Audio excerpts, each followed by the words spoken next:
नमस्कार दोस्तों, आप देख रहे हैं उत्तराखंड उत्तरकाशी तक और इस समय आप देख पा रहे होंगे कि हम देवप्रयाग के पास है और उत्तराखंड का फीडबैक जरूर लेंगे कि उत्तराखंड की जो सड़कों से लेकर और जो मंदिरों में व्यवस्थाएं हैं वो किस प्रकार की है। उससे पहले आप वीडियो को लाइक करें और चैनल को सब्सक्राइब करें और वीडियो शेयर करें। आज ऐसी यात्री दिखाएंगे आपको कि जो ऐसे शहर से और ऐसे राज्य से आते हैं, जिस शहर का एक ऐसा नेता है कि अगर नाम लेंगे उनका तो आपका 56 इंच का सीना हो जाएगा। लेकिन बताएंगे वो भी, उससे पहले आप जरूर इस वीडियो को शेयर करें कि वो जुड़े हैं और उनके साथ में कुछ असुविधाएं के बारे में भी बताएंगे, जो असुविधाएं हुई है और जो मेजरमेंट में कुछ कमियां हैं उसके बारे में भी बताएंगे। तो बताइए सर, आप क्या लगा आपको मंदिर में कि जो कुछ मेजरमेंट में दिक्कत है?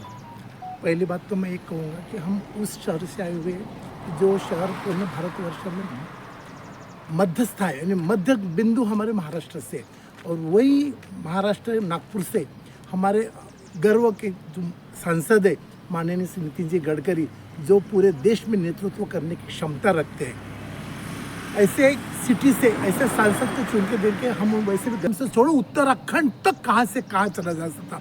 हम तो यही आशा करेंगे, उत्तराखंड ये स्टेट हमारा है, हमारे देश में अगर ये उत्तराखंड अगर आगे चल जाता है, आज नाम आता है महाराष्ट्र का, नाम आता है गुजरात का, तो हम ये चाहेंगे कि भविष्य में उत्तराखंड अगर आगे करना है तो ये चारों धाम का जो भी निधि आता है, जो पिलग्रिमेज, जो यहाँ के यात्री जो पैसे दे के जाते हैं, वो उस पैसे का गवर्नमेंट ने अच्छे से अच्छे यूटिलाइजेशन करना चाहिए।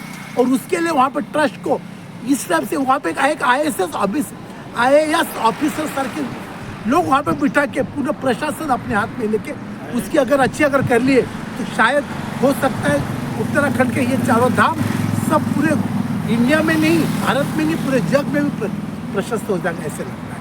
थैंक्स, आपने मुझे बोलने दिए। जी धन्यवाद। चार धाम यात्राओं में कुछ कमियां और कुछ अच्छाई, पहले तो आप अच्छाई बताइए कि सबसे अच्छाई क्या है यहाँ उत्तराखंड में चार धाम यात्रा में?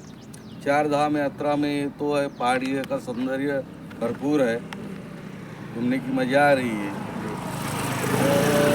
देव दर्शन के टाइम जरा अव्यवस्थाएँ होती है, उसके तरफ आपके प्रशासन ने ध्यान रखना चाहिए। नियोजन है वो कुछ बराबर दिख नहीं पड़ता है।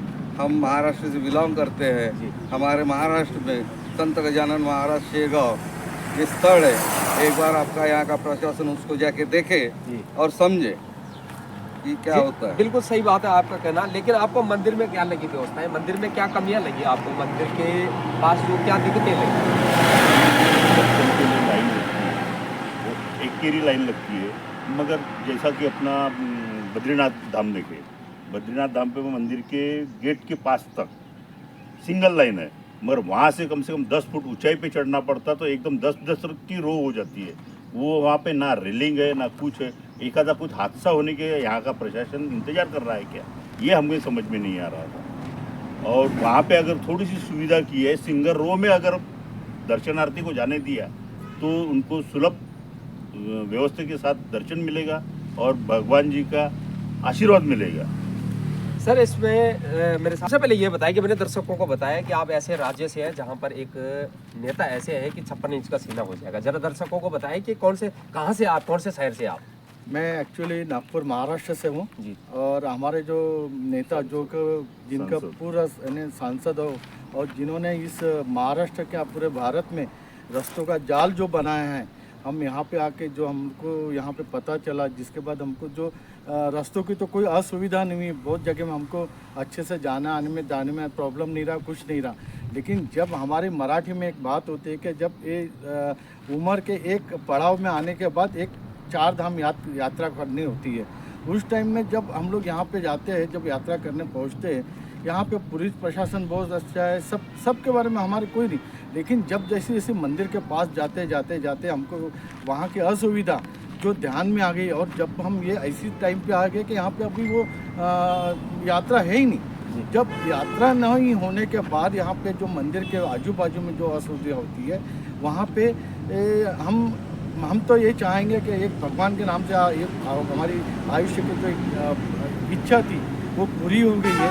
लेकिन चार धाम के बाद अच्छा, सड़क के बारे में क्या कहना आपका? यहाँ का जो सड़क है, हाईवे है, नेशनल हाईवे है, उसके बारे में क्या कहना? ये तो पूरे साफ तो पूरा भारत जानता है। इवन इतना भी है कि अदर कंट्रीज़ में भी गडकरी साहब को बुलाते हैं और यहाँ के रास्ते देखा तो इतना अच्छा स्ट्रक्चर है, ये सब काम हो रहा है। हम तो नागपुर वाले पूरे I am very much proud कि हम लोग गडकरी साहब को मतदान करते हैं, उसके बाद इस तरह के नेता होते हैं और उन लोगों ने यहाँ तक सब रास्ते से लेके सब बनाया। यानी आप महाराष्ट्र से, नागपुर से, Yes. और नागपुर नितिन गडकरी जी भी वहीं से है। हाँ तो देख पा रहे हैं आप, जो मैंने अभी कहा आपको कि हमारे साथ में ऐसे शहर से जुड़े हुए हैं जिसमें एक ऐसा नेताजी हैं जिनके नाम लेने से आपका जो सीना है वो छप्पन नीचे हो जाता है। आप समझ पाए होंगे और आप नितिन नाम भी गडकरी बता जी दिए। मैं हमारे- आपको इस माध्यम से, इस चैनल के माध्यम से बताना चाहता हूँ और मैं गडकरी साहब को ये विनती भी करना चाहता हूँ और यहाँ के जो आप लोग रहवासी है, यहाँ के जो प्रशासन है, उनको मैं बताना मैंने ये आपको ये बताना चाहता हूँ, या आप लोग निकल एक कोई अच्छा डिपोटेशन लीजिए। जैसे आप जब चैनल के हो नागपुर में आई हैं, हम खुद उनके पास लेके चलेंगे और यहाँ पे जिस तरह से लोगों को जब खच्चर हो गया, रास्ते हो गए, मंदिर के पास वाले जहाँ पे तकलीफ होती है वहाँ पे ये फ्लाई का हो गया या गंडोला बोलते हैं मराठी में हम लोग, वो सब सुविधा चालू होना चाहिए और यहाँ के लोगों को भी रोजगार उससे प्राप्त होगा, ये मुझे उम्मीद है। जी, आप सारे नागपुर से हैं सभी?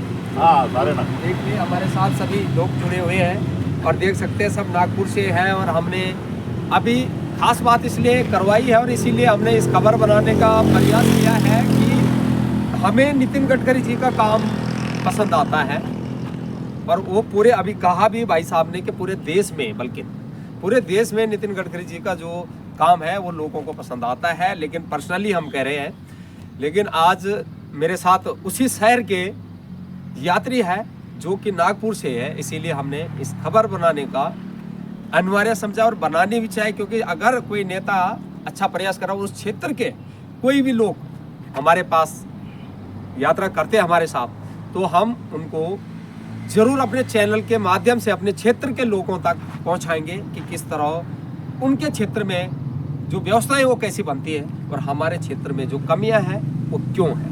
तो कुछ और भी हमारे साथ जुड़े हुए भाई साहब, आपका नाम क्या है? मेरा श्याम नाम है हाँ जी। और मैं नागपुर से बिलोंग्स करता जी। हूँ और मैं चारों धाम किया यात्रा, लेकिन वहाँ की असुविधा तो नहीं बोल सकते, वो भौगोलिक कारण है। तो उस भौगोलिक कारण के वजह से कुछ सुझाव भी है कि एक लिफ्ट सिस्टम बना सकते हैं 20-20 फीट की, 20-20 फीट की समतल बना के, या रोपवे डाल सकते हैं और हर एक यात्री से 100 रुपये लेके वो फंड इस काम में लगा सकते हैं और हर एक जो डिवोटी है वो देने के लिए उत्सुक है। इतना अगर कष्ट हो रहा यात्रा में, तो एक यात्रा फंड करके भी चालू कर सकते हैं यहाँ का जो प्रशासन है डेवलपमेंट के लिए, और आप खुशी 100 नहीं 500 भी दे सकते। और ये वाला फंड वो जो यानी जिस स्थल का विकास करना है, प्राउड लोग रहते हैं या उनका जो तकलीफ देख के, तो उस काम में ला सकते हैं। अच्छा, एक बात मैं आपको ये पूछना चाहता हूँ कि मंदिर में दर्शन करने में क्या दिक्कतें आती है? अधिकतर सभी यात्रियों का ये कहना होता है कि मंदिर के पास में दर्शन करने में कुछ ऐसी माहौल हो जाता है कि जिसमें जो यात्री लाइन में लगी उनकी व्यवस्थाओं में अव्यवस्थाएं बन जाती है। हाँ, तो इसके लिए यहाँ का एक शिष्टमंडल कभी महाराष्ट्र में ये गजानन संस्थान है, गजानन महाराज संस्थान, वहाँ के विजिट दे और वहाँ का मैनेजमेंट, क्राउड मैनेजमेंट कैसा यानी हैंडल किया जाता है, टैकल किया जाता है और कहाँ पे वॉलेंटियर्स लगाए जाते हैं और वो यानी कैसा कंट्रोल हो सकता है वो आखिरी जगह तक, तो उसका मैनेजमेंट और कितना टाइम